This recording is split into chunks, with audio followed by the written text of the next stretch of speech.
представник села. Грозницю, представник села. Що прийшов сюди? Так. Прийшов, просто вияснив, у нас таке в селі вийшло, що незаконно.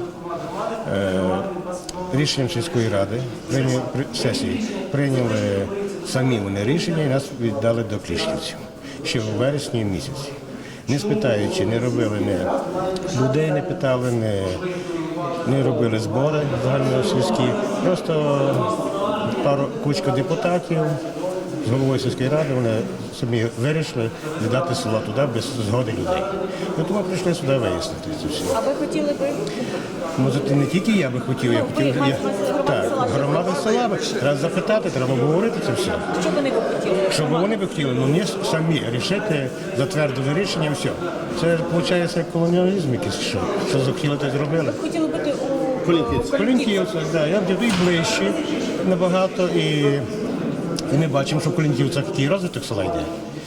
А у Кліщівцях йде занадто. І виходить, що нас хочуть толкнути, щоб ще в глубшу яму нас додати. І от таке от ми прийшли сюди, вияснити це все.